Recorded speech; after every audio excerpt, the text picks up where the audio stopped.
Vince talked about questions. Let me just say something about myself. My favorite thing in the world is to dialogue with people. And I'm just going to be around. I'm on campus, and I'm user-friendly. So just feel free to, buttonhole me at any point if there's something around these things that you would like to talk about with me. When Vince asked me to be the first keynote speaker on this conference, to be honest, I sort of freaked out. Because I consider what we're doing here and the questions that we're addressing to be so important. And there's so many of them. He emailed me the range of things that are going to be covered. So I had to ask myself, gee, I've got this limited time. What am I going to do? Some of you may know that my teacher of over 30 years is Joshu Sasaki Roshi, and his whole Dharma is based on expansion and contraction. So I thought expansively, well, there's all these things that the first keynote speaker should address, sort of the range of things. But then contractively, it's like, well, then we can't go into really much depth with things. So I decided on a kind of compromise. Was that something of significance? I decided on a compromise that, I would try to touch a few points, but I would emphasize the one that if I had to say of all the things that we could be talking about, if I had to make a guess, well, what is most likely to be the most important one when people look back 100, 200, 300 years from now, I should mostly speak about that. Are you optimistic? Most people I know are not. Actually, very optimistic. They're rather pessimistic about things, about the future. There's, of course, good reason to be pessimistic if you want to look at things in a certain way. But I find for myself that I'm actually quite optimistic. Not because I claim to know what the future is going to bring, which I certainly do not. However, I have what I call my happiest thought. And my happiest thought is that a certain conjecture made almost 100 years ago by a science fiction writer could actually happen. And basically, I would like to share that happiest thought with you. So, Einstein had his happiest thought. There we go. Now let's see if this thing works. There's Einstein. Now we're not going to go into the details as much as I would like to. Those of you with a physics background know that it was the... Oh, by the way, my happiest thought, content-wise, has nothing to do with this. But I just like the phrase happiest thought, my happiest thought. So there's Einstein, very happy. When he realized that accelerating frames and gravitational fields are physics-wise indistinguishable, that was a huge conceptual breakthrough that allowed him to develop general relativity. So here's my happiest thought. My happiest thought is that, that science and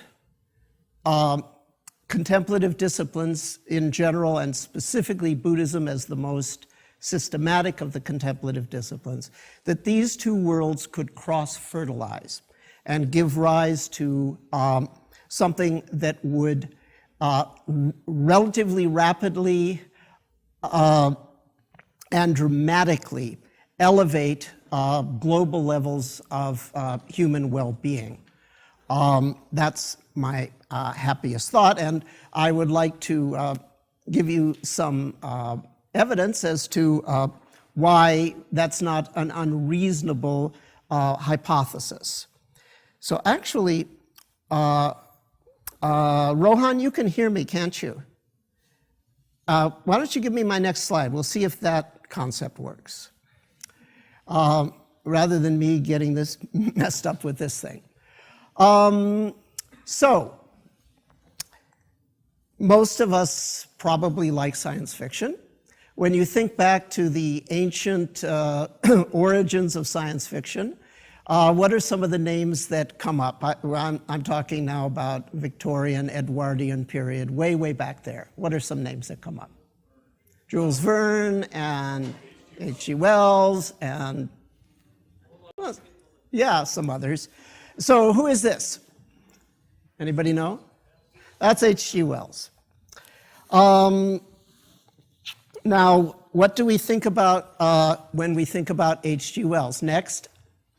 Well, sci-fi, of course. There's the old and how it was the Tom Cruise version. Next. He's also known as having this incredibly good track record with making predictions that turned out. In this book, he talked about a ginormous encyclopedia that was shared by all of humanity, available to everyone. It was constantly updated, and many people simultaneously working on it. That's pretty good. Next, it's probably the only case that I know of a science fiction work that was directly used by a major scientist. This is Leo Szilard, who developed the concept of the chain reaction that led both to atomic energy and atomic weapons. Szilard directly credited H.G. Wells in this book for part of the idea of the chain reaction. That's a pretty good, that's pretty impressive. Next. What a lot of people don't know is that Wells wrote A History of Humanity, the big picture, and he was very appreciative of Buddhism. And here is a direct quote. "It is quite possible that, in contact with Western science and inspired by the spirit of history, the original teaching of Gautama, revived and purified, may yet play a large part in the direction of human destiny." Now, that is 1920. That is almost 100 years ago. What I find interesting, when I was thinking about, well, what do I want to talk about? I thought this quote really sums up a lot of important points. There's really four things here. He says the spirit of history. What I think he's talking about is critical historiography. In other words, we cast a critical eye on the history of Buddhism, a rational critique of what actually happened, as opposed to what the legends may say. So, inspired by the spirit of history, in contact with Western science. I would modify that, a la Vince's remark. It's not Western science now, it's world science, it's modern science.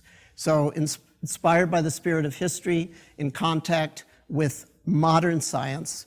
The original teaching of Gautama, I think you all know Gautama was the given name of the Buddha, may yet play a large part in the direction of human destiny. He didn't just say have a big influence on history, it's actually bigger. It's awesome. The direction of human destiny, where in the big, big picture humanity is going. So 4 points: the spirit of history, science, the original teachings of Gautama, and the direction of human destiny. I'd like to cover each one of those points. Starting with, let me just see here. Do we want?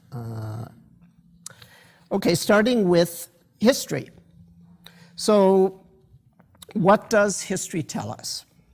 Well, for one thing, history tells us, critical history, historiography, tells us that the various maps and paradigms that we have now for enlightenment arose through very complicated factors. Many things entered in.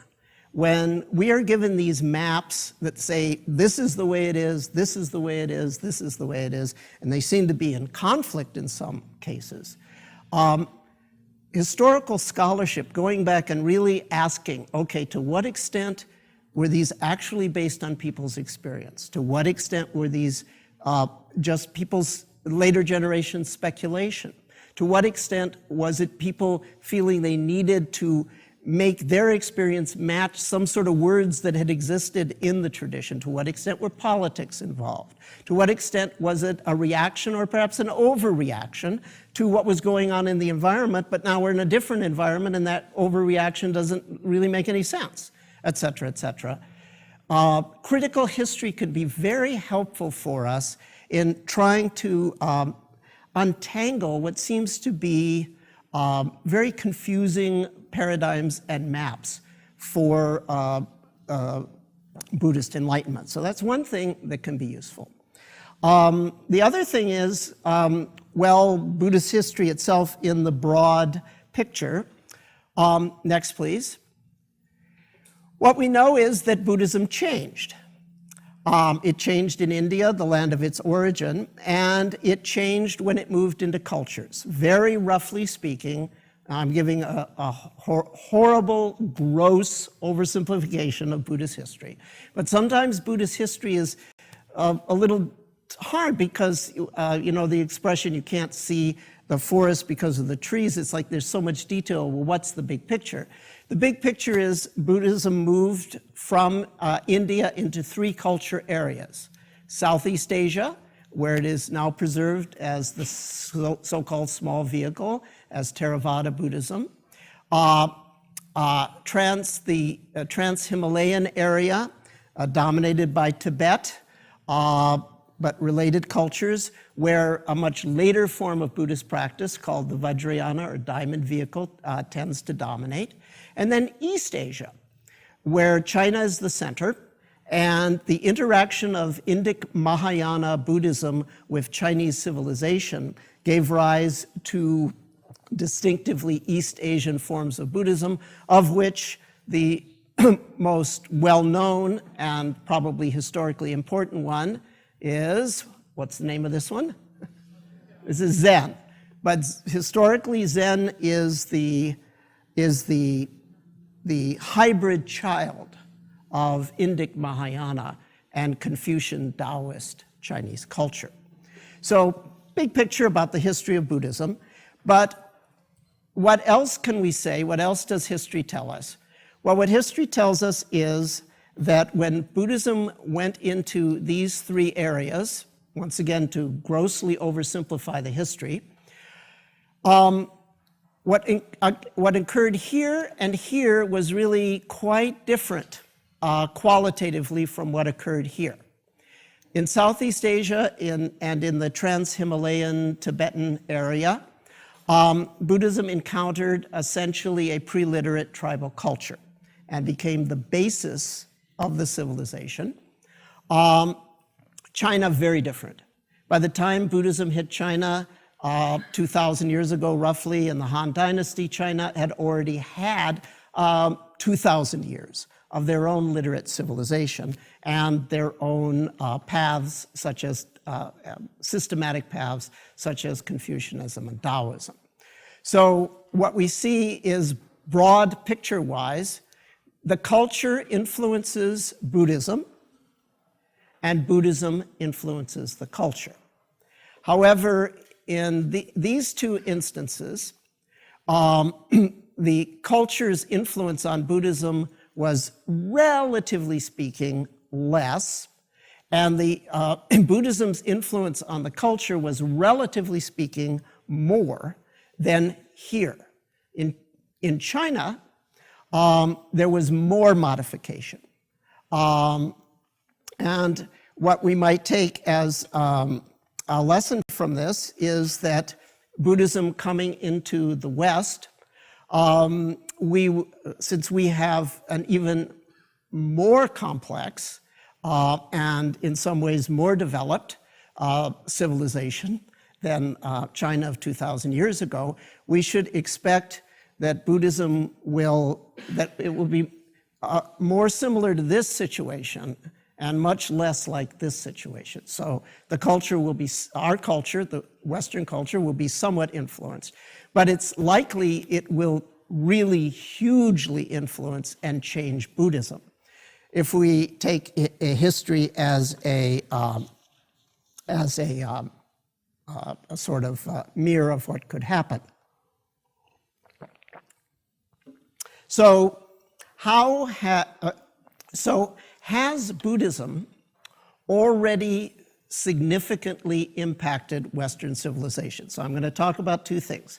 I'm going to talk briefly about the impact so far of Buddhism on the West, and then we're going to talk about ways in which the West might influence Buddhism, or when I say West at this point, it really means modern culture, would influence Buddhism.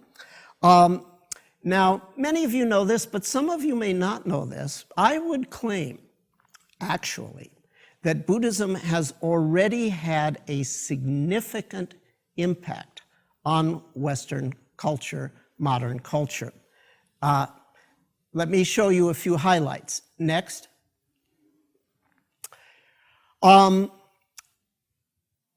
Buddhism, when it went into historically other cultures, interacted with the religions that were there, interacted with shamanism, interacted with Confucianism, Taoism, and so forth.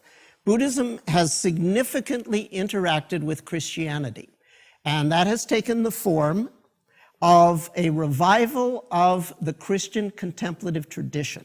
If you know anything about Western history, you know that there was something called the Reformation and the Counter-Reformation.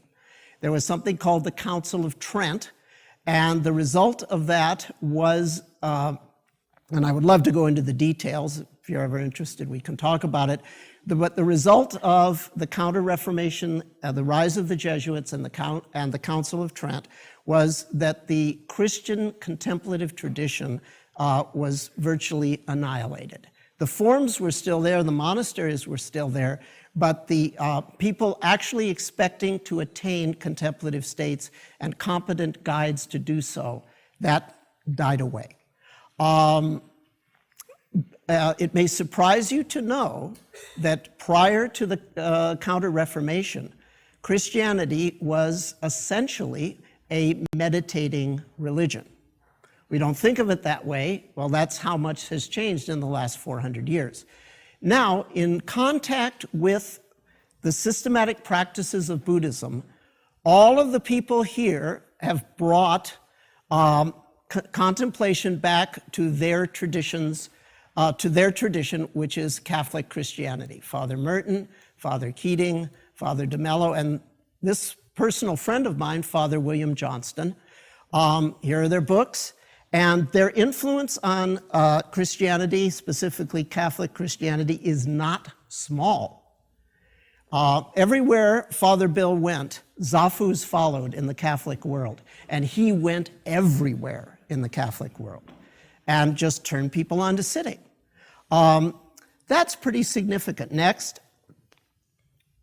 So revival of Catholic meditation, Christian meditation. And how about Jewish meditation? Well, there's a contemplative core within Judaism also.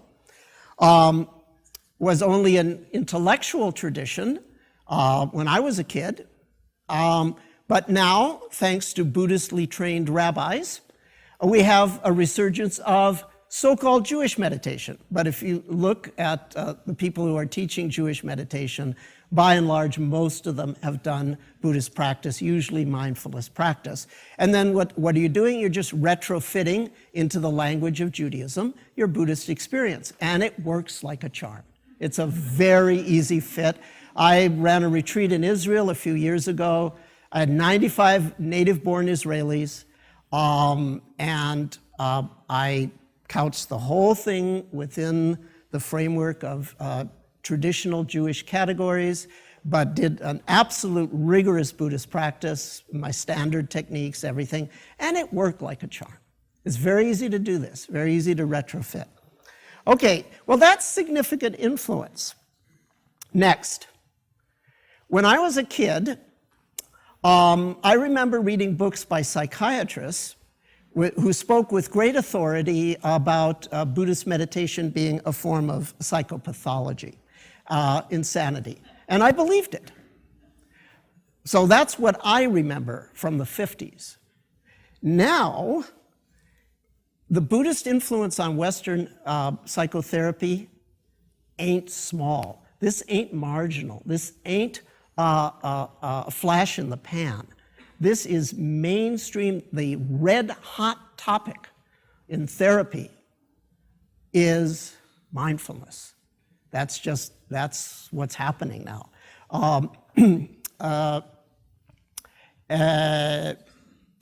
This fellow here, Thoughts Without a Thinker, Mark Epstein, he opens with this incredible scene of William James lecturing. There's a Buddhist monk in the audience. He brings the monk up on stage, William James, right? Even older than H.G. Wells, and says, in the next century, these are the people from whom you will be learning your psychology. Hey, folks, it's happening big time. That's a major impact already on modern civilization. Now let's talk about things that are different. Things that are different in the West that represent Western changes. Next, just briefly, demographics. What do we have here? We have a few monks and nuns. We have a lot of householders. Okay, these are a bunch of teachers. A bunch of these people are out in the audience right now. If you're not up here, I apologize. Okay, we only had so much room. So the demographics of Buddhism in the West is completely different. It used to be that Sangha meant this. Now it means this. And so that's a big shift. And the shift that I like the most is, look at the gender there, okay? Let's be honest. Historical Buddhism did not treat women fairly. Never has, but now it does. At least it's beginning to. In the West, pretty much gender balance. That's in one generation. That's a big change from Asia. Big change from Asia. So, next please. Now let's look at motivation. I think this is really significant. I don't know if you can see all these pictures here. And I didn't capture all the dimensions, okay? But if we look historically at why people got involved in Buddhism, there were a lot of reasons. Intriguing philosophy, religious piety, special powers, culture chic. You know who this is? This is Angelina Jolie. You can't quite see it, but that's her Khmer Pali mantra that she's got tattooed, and you can find that easily on the internet. So, you know, somehow I didn't quite see the Buddha as having this in mind when he gave these paritas, as they're called in Southeast Asia. Well, there's a certain culture chic that attracted people. India had this high civilization, et cetera, et cetera. So these are some of the reasons. In fact, these are, to be honest, the bulk of the reasons why people were attracted to Buddhism historically in cultures. Only a little bit was it, okay, we're going to have the same experiences as the Buddha direct experience. Well, the West is very different. The West puts, I would say most of us, I expect to have some direct experience here. And some of these may attract us, but this looms large. And I think this is like really important and actually really different and bodes well for the future of the world. Next. So so we've covered, that's history, okay? I said we were going to talk about history, we're going to talk about the Buddha, we were going to talk about science and the direction of human destiny. So That's history, past and current. How do you think about the Buddha? We can think about the Buddha a lot of different ways. In traditional Buddhist cultures, it's easy. The Buddha is a god. If not a god, then at least an omniscient and never to be topped expositor of basically everything that's important. So that's one way to think about the Buddha, in which case the Buddha is sort of lumped with these people. A religious spiritual archetype, a prophet, a revelator.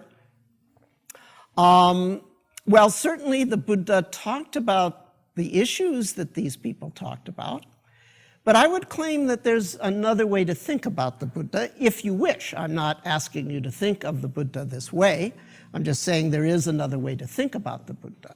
Instead of thinking of him as an archetype or a prophet or a religious figure, we could think of him as the first and so far greatest scientist of human happiness. And that personally is the way that I would like to think of the Buddha. I don't say anybody else has to, but that's the way I would like to think about him. So I think more about these folks here. Now, why? Well, for one thing, his method in many ways parallels science. And I'm going to briefly go line by line as to some ways in which his method parallels the work of science, the work of a scientist. So that's one reason to think about him in these lines. But there's also a practical reason from my point of view. My teacher, Sasaki Roshi, if you look him up on the internet, you'll see that he's a sort of what we would call old school Rinzai Zen. He is 104 years old and still going strong and tough as nails.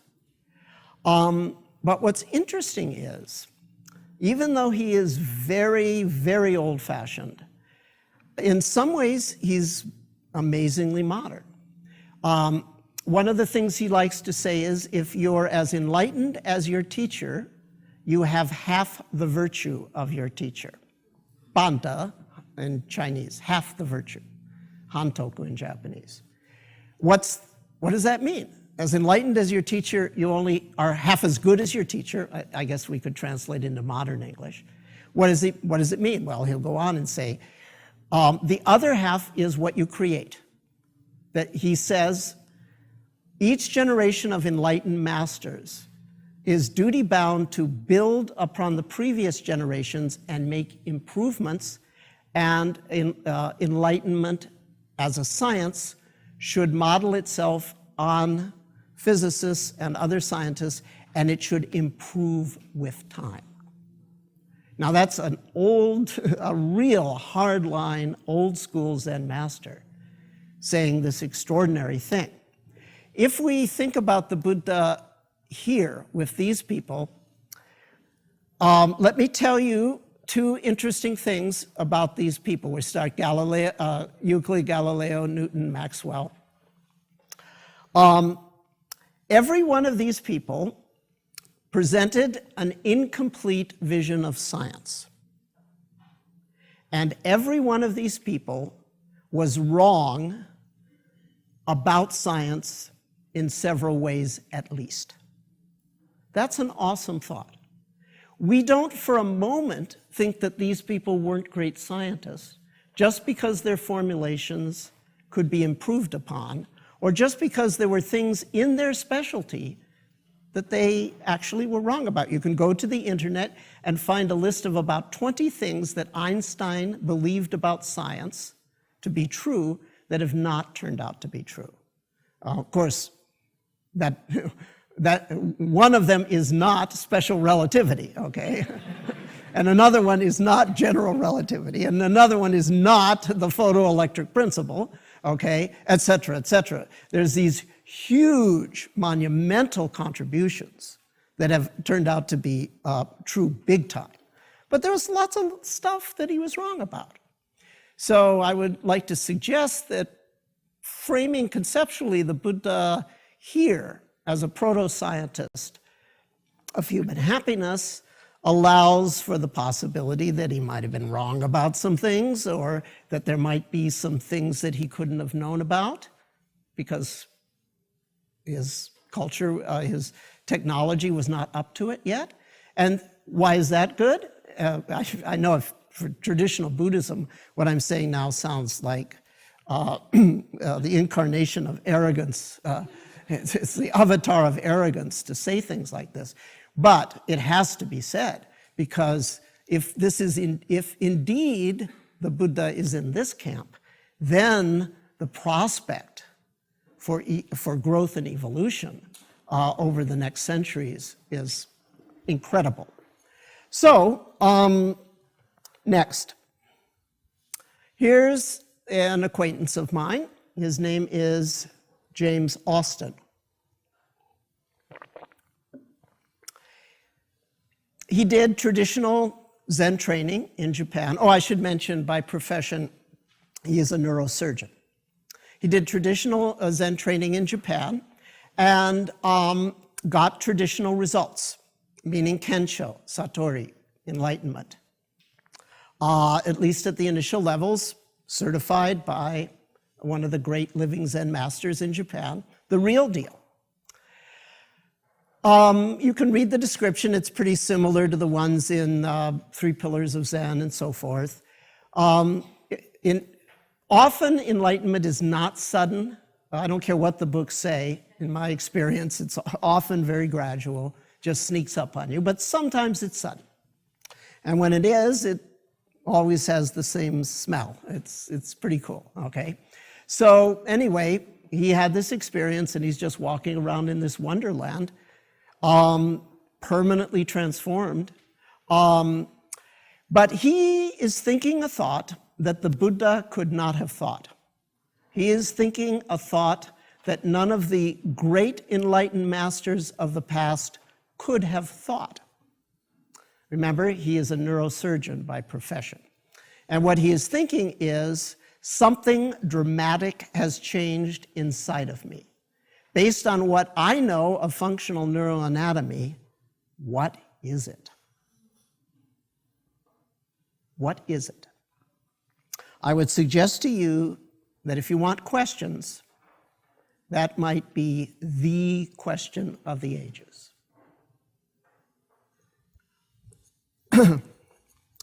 Okay, so let's see where we're at. So I have this vision that there could be a collaborative cross-fertilization of science and spirituality. Spirituality in general, but specifically Buddhist enlightenment. Next. So, who's this guy? His Holiness the Dalai Lama. Who's this guy? Do you know? This is Richie Davidson. Some of you in the audience work with this man. So you can see this very loving chemistry. Richie is one of the top neuroscientists in the world.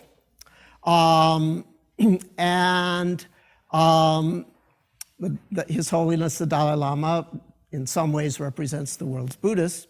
So first time I ever met Richie in person and we were talking about our visions for things and so forth, he had this vision that his neuroscience program at the University of Wisconsin would be a kind of monastery, so that the people that trained in neuroscience there would also train in meditation, and that meditation will make them better scientists, and of course, better human beings. So meditation can make better science. The Dalai Lama has called for science to study meditation and to have it evolve and change as the result of that to actually be improved. And the Dalai Lama has actually ordered Tibetan monks, whether they like it or not, they have to study science. So this picture to me, just the energy there, sort of symbolizes the whole possibility. Next.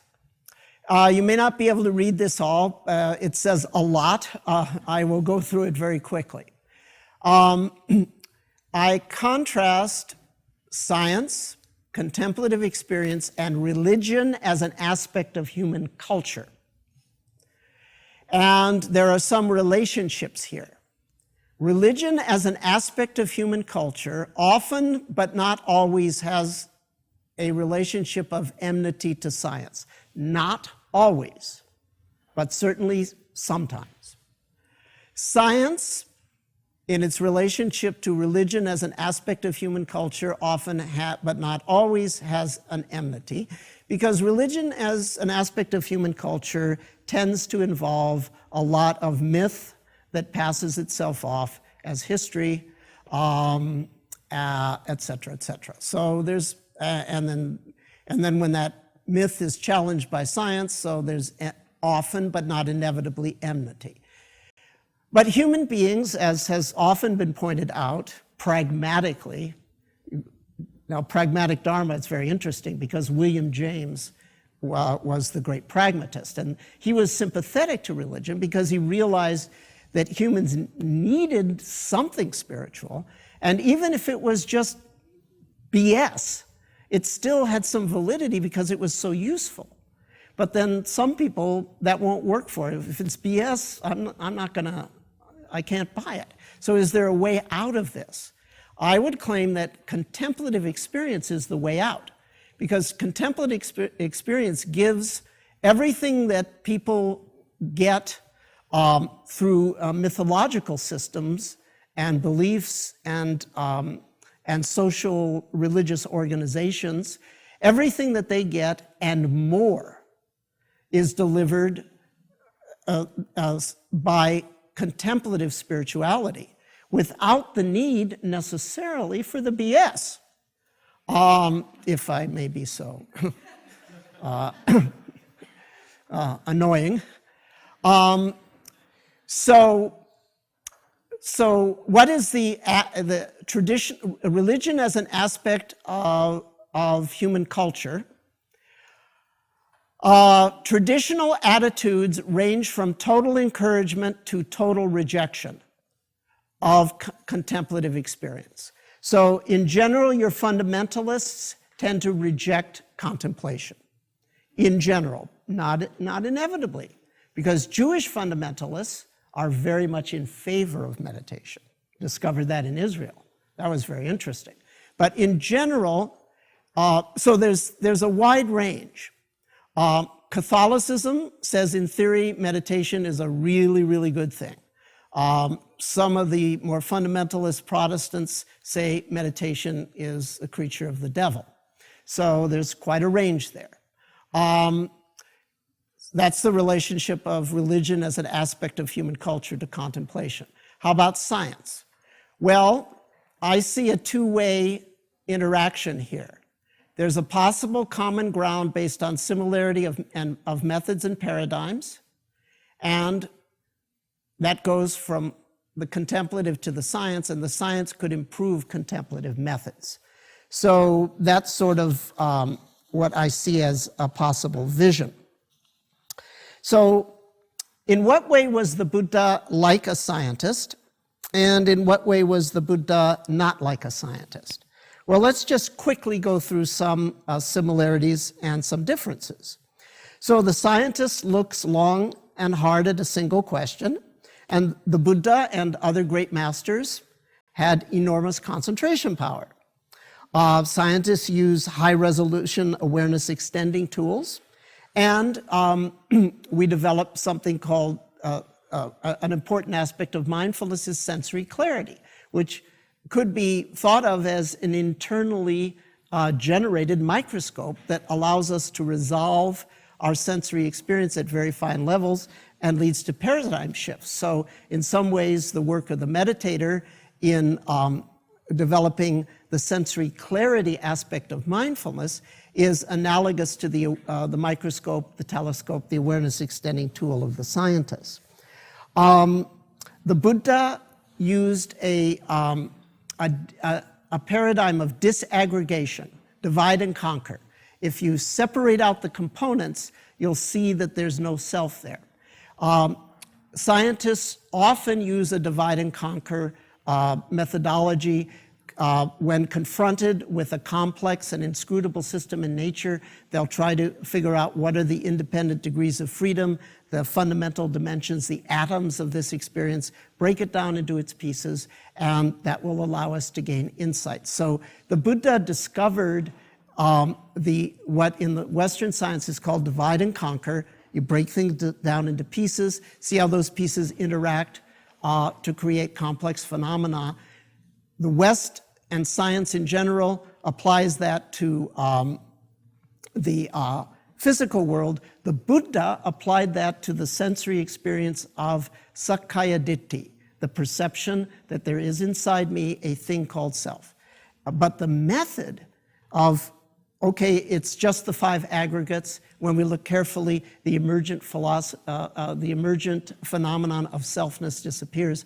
That's essentially the nuts and bolts of science. The Buddha discovered that on his own, but applied it to sensory experience of self. And then the scientist has a kind of detachment, humility before the facts. The Buddha and other meditation masters have what's called equanimity, which is sensory openness to what is. Then epistemological basis, that means what do you take as a basis for how you know things. The scientist says direct experience and logic, evidence and logic. This is what we base things on, not authority. The Buddha says evidence and logic, direct experience and logical inference. This is what we base ourselves on. So actually there's some remarkable parallels between the general method that the Buddha used and the general sort of nuts and bolts method that, scientists use. In fact, a case could be made that the essence of science is how much of what, when, and where, interacting in what ways, and changing at what rates. And you could think of mindfulness as exactly that. Broad mindful awareness is tracking how much of what, what part is mental image, what part is mental talk, physical body, emotional body, sight, sounds, how much of what, when, and where, interacting in what ways to create what sort of emergent phenomena, and changing at what rates, anicca, impermanence. Newton called them fluxions. If you have a background in the history of calculus, okay, rates of change. He had to create a new kind of mathematics to deal with continuous change, which eventually became the calculus. So rates of change, hugely important in understanding the natural world from the viewpoint of science, central to the Buddha. So a case could be made that the nuts and bolts of the scientific method, how much of what, when, and where, interacting in what ways, and changing at what rates, when you're doing a mindfulness kind of practice, that's actually what you're tracking with regards to your subjective experience of self and your objective experience of your senses. So there's some remarkable parallels there that could give us a sense that, well, there's a basis. It's not unreasonable. Buddhism is already sort of science-like. And maybe it could become really hard, rigorous science that would satisfy the most hard-nosed materialist scientists in the world. So I think that's interesting. I think we also have to be honest about the ways in which the Buddha was not like a scientist. This might bother some of you, but here goes. See, I don't think we need to somehow make the Buddha into a scientist. I think we can say, well, he's in these ways very much like a scientist, and therefore there's a basis for cooperation with science. But there's some things that were about that are characteristic of him that are not characteristic of scientists. The scientists base their work on pure collaboration and dialogue. I don't particularly see that the Buddha did a lot of pure collaboration and dialogue. Science is based on third-person public evidence. The meditation masters of the past, including the Buddha, were based on first-person, that means introspection evidence, your own sensory experience. The scientist makes a clear distinction between vivid sensory experience and objective reality. Apparently, the Buddha assumed his vivid experiences of gods, special powers, and former lives were objectively real. I don't deny he had vivid sensory experiences of those, so have I. But then saying just because of that, this is objectively real, well, scientists normally don't do that. Scientists, by and large, assume things get better with time. The culture of ancient India and seems to be somewhat reflected in the Buddha, although may not be so, but certainly traditional India, the assumption is things get worse with time. They don't evolve. So those are some differences. Next. What does this mean? It's not what you think. If you think I'm going to go into a whole philosophical diatribe on chicken and egg, you're wrong. This is a different metaphor. This is a metaphor from Zen. In Zen training, they say that the student is like the chick in the egg. The egg represents the ego, the limited identity, and the student is pecking from the inside, trying to get out of this shell of suffering. The master is like the hen, simultaneously pecking from the outside. And through their interactions, eventually this shell is broken down. And the student experiences liberation. Now, I would say that I would like to extend this metaphor to a historical metaphor. Remember I said that there are first-person methods and third-person methods. First-person methods are you work with your own sensory experience. Third-person methods are you put someone in an fMRI scanner or a dense array EEG monitor and so forth. So I would say that all of the masters of the past, even though they came up with innovations, those innovations were limited to first-person methods.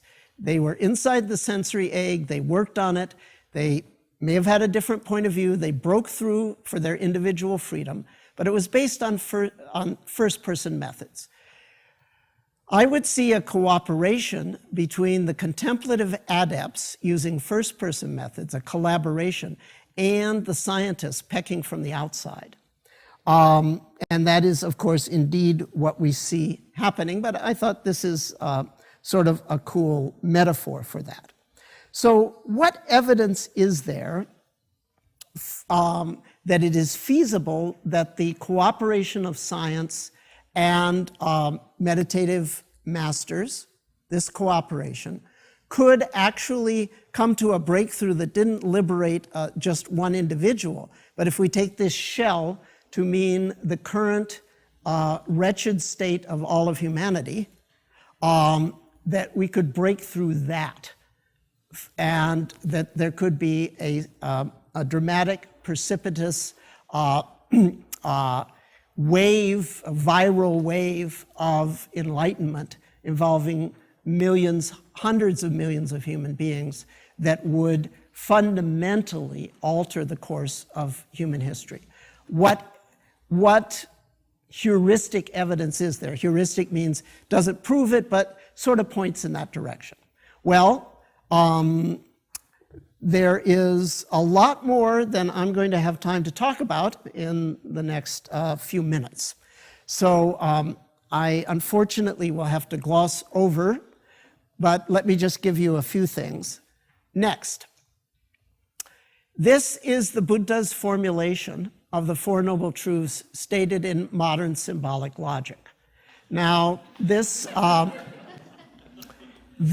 is easily going to be a 1-hour lecture, folks, okay?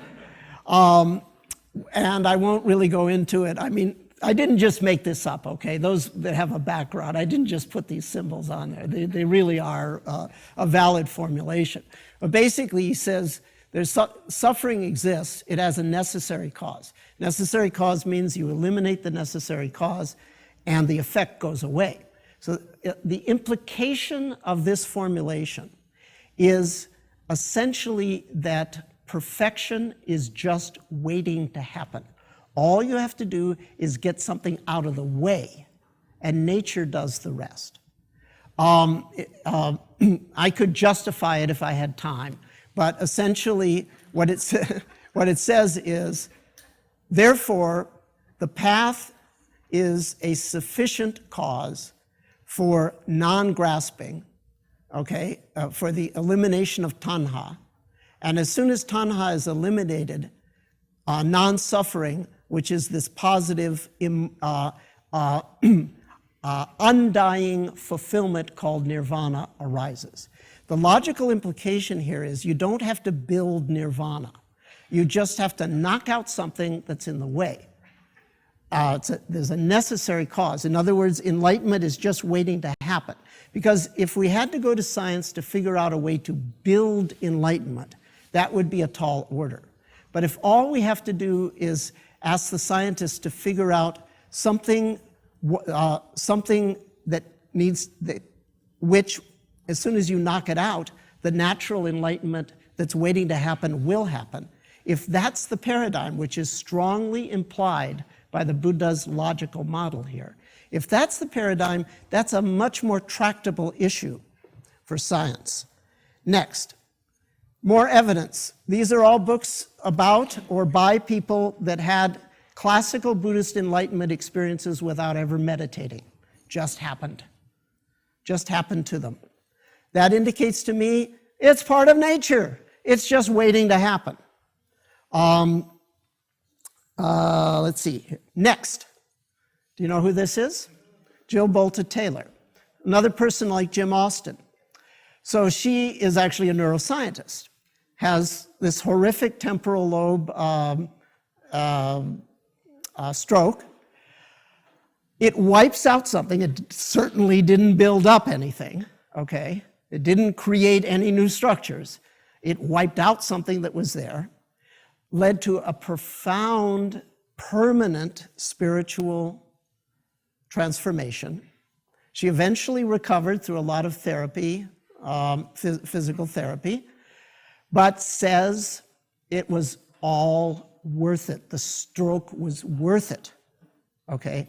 Now, this is stunning evidence that enlightenment is about getting rid of something, not about building up something. And there's even more, we don't have time, but if you really want to, if you want to see a form of stroke that doesn't just, this emulates enlightenment, okay? There's a form of stroke called athymorrhea, you can look it up on the Wikipedia, that emulates arhatship, okay? Now, don't get me wrong, it's a stroke, okay? It's like bad, okay? But these people, the self is gone. All suffering is gone, okay? But in a pathological way. Yet, but lesion studies are how we understand things. By seeing what got knocked out, we can figure out what's really going on. So, okay. Next. So here's my metaphor. The suffering self is right up here. This is a necessary cause, this is a necessary cause, this is a necessary cause. Knock out any of those, the suffering self goes. Underneath those are this necessary cause, and this one, and this one, and this one, and this one. Knock out any of these cards, and non-enlightenment collapses. The Buddha mentioned one, tanha. But maybe underneath that is something neurophysiological that we'll know someday. Or maybe it's all the way down here. Hit that, this structure may fall. Okay, next, we're going to skip. Skip that one, please. And go to next, the one after that. That's it. So here's what I see as something that could happen. Now, I know, let me digress for a moment. There are many, many issues for us to discuss in this conference, and I'm by no means trying to suggest that this conference should be about science. But as I said, if I had to pick one thing that I know is going to be archived and someone 300 years from now might listen to, my ego says, I'd like them to hear this. I'd like them to say, oh my God, they knew back in the 21st century. Okay, so you've probably heard of Moore's Law, this notion that technology growing exponentially, and you may have heard speculations about technological singularities and so forth and so forth. Happily digress on that for a while if I had the time. But this is sort of my Moore's Law of world enlightenment. Now, those of you that do have a technological background know what types of systems in nature tend to grow exponentially. That's hockey stick growth curve. What systems in nature tend to grow exponentially? Systems with positive feedback loops. Things that the more they grow, the faster they grow. Those of you that have studied the math know. Whenever you have A leading to B, and then that leads to more A, that's called a positive feedback loop. And that tends mathematically to be associated with this dramatic growth pattern that at the beginning seems linear and very undramatic, but then reaches a break point and just takes off like crazy. So these are called exponential growth curves. It's easy for me to imagine this positive feedback loop. People are interested in meditative experience that creates, or people are seeking meditation experiences. Remember that motivation? Experience, more than all that other stuff. We're here for experience by and large. People are interested in this, it creates an interest in this kind of research. This research then increases the availability of these experiences. This loops around, and hopefully in the next 100, 200 years, we're going to hit, I don't know when, I don't even know this is going to happen, okay? This is just something that could happen. It's not hard for me to imagine. It's my happiest thought. I don't know when we're going to hit the break point. But I feel like I'm very fortunate that I'm in on the ground floor, somewhere here. I don't know if it's here, but it's good to be in on the ground floor. So this positive feedback loop. Now, what could get in the way of this rather rosy, optimistic viewpoint? Well, a lot of things could get in the way. There's a lot of things that could make this not happen. So once again, it's the third time I'm saying it, I am not saying this will happen, okay? I'm just saying it's not inconceivable that something like this could happen. It's not unreasonable. I could talk for an hour about the things that would prevent this from happening. But I only want to mention one, and it may actually not be major, but I think it needs to be hugely mentioned. Whenever I give this talk, there are certain very predictable reactions that people have. And if I don't have enough time to give the whole talk, then I have to be inundated with these objections that I know are coming, okay? Well, I've thought through all the objections, but we're not gonna have time to talk about that, but if you want to talk one-on-one. But the one thing that people will often come to me and say is, oh, well, it's already happened. We already have a scientific model for enlightenment, and we already have these gizmos that accelerate enlightenment, et cetera, et cetera. No way, Jose. Not what I'm talking about. Not what I'm thinking about. One of the things that we know that is important in science is things have consequences. If something is a predictable consequence of something else, and that predictable consequence does not occur, then the original something is not valid. So that's there's a law of the contrapositive. So if A implies B, not B implies not A. The depth of paradigm clarity and the power of new technology that I am thinking about does not exist.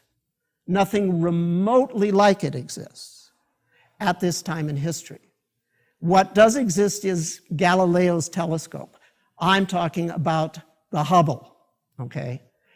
Things have consequences. If somebody comes to you and says, oh, well, I've got a scientific paradigm for enlightenment, and I've got a technology that makes it available readily, that has a consequence in the world. The consequence in the world is tens, hundreds of millions of people getting enlightenment over the next century. If that doesn't happen, then we ain't there yet, okay? So don't come to me and say, oh, this gizmo or this person's paradigm or that person's paradigm.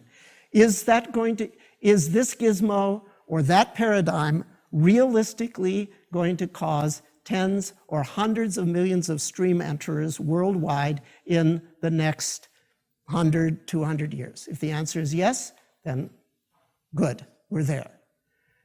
But I suspect that the answer is profoundly no, but we could be there with time, but probably no at this point. So one of the things that sort of gets in the way of this whole thing is the assumption that we're at the Hubble telescope when in fact we're just fiddling around with the Galilean version of one. Okay, next, almost done. Who's this guy? Oh boy, you got it. This is Gary Snyder. So Gary and I palled around a little bit in Japan, not a whole lot, but back in the day, long time ago, we met up in Japan. And then we met up many years later at the University of San Diego, co-presenting to a bunch of students. We were on the stage, and the students could ask us questions. So someone asked Gary, who can save the world? And you may or may not know, but before anybody was thinking about ecology, this guy was thinking about ecology. Before almost anyone had gone to Asia and done Buddhism, this guy went to Asia and did Buddhism. His background is Zen, so he gave a Zen answer. He says, well, I can't tell you, he said, I can't tell you who can save the world, but I can tell you a characteristic that they would have. The person that could save the world is someone that does not need to save the world. So that's a Zen answer. I never gave an answer. The question was directed to Gary. But I would like to paraphrase his answer. I don't know who can save the world. I don't even know if the world's going to be saved. But I can conjecture that it may not be a person. It may be a team of people. And that person or team, I can tell you, will probably have 3 characteristics. First and foremost, deep meditation practice. Deep, deep, deep, okay? Deep meditation practice, number one. A scientific mentality, number two. And be an out-of-the-box thinker, number three. It occurs to me that person or persons could be in this room, but certainly those kind of people are in this room. Next.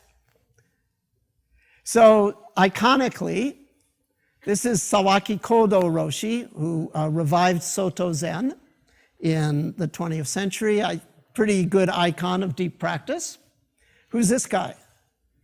That's Richard Feynman.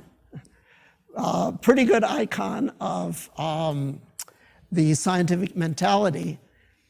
But I will be very surprised if any of you can tell me who this guy was. My icon of out-of-the-box thinking.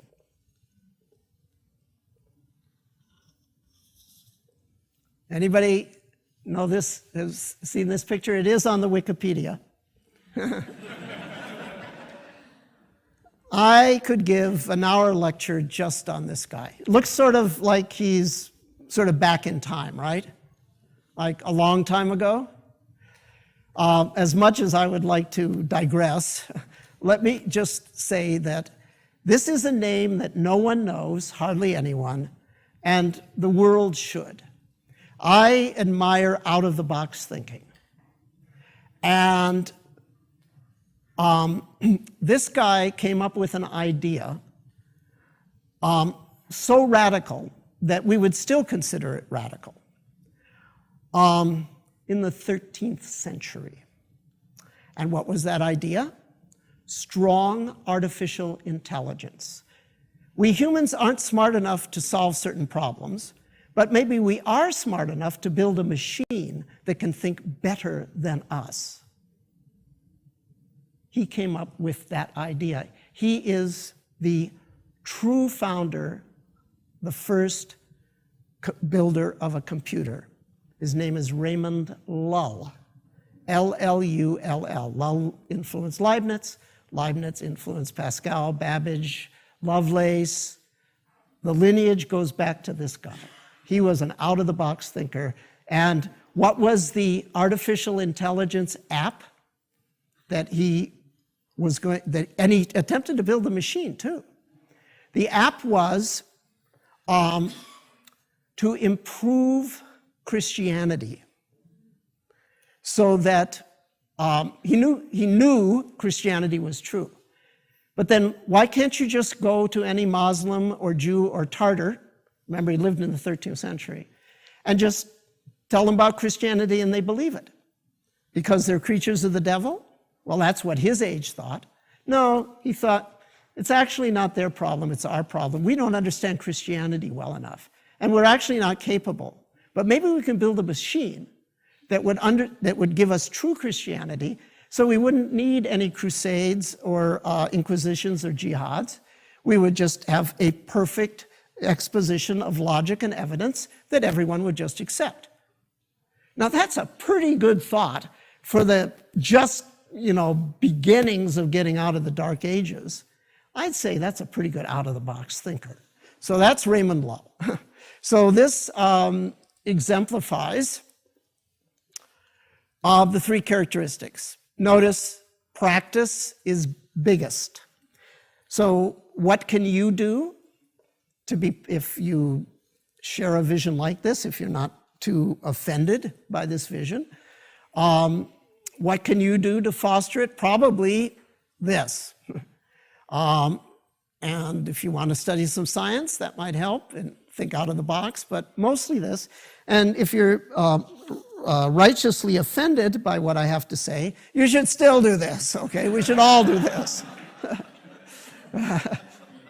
So I can't believe that I'm actually ending on time, given how much I wanted to say. Thank you for your patience. So you'll remember, this is my happiest thought, and I said that I think that I'm in something from the ground floor. And some of you may also have that sense that you're in something from the ground floor, what we're doing here. So I would like to just close. Our last image will be a source of that quote. It's good to be in something from the ground floor. This was the very first episode of The Sopranos.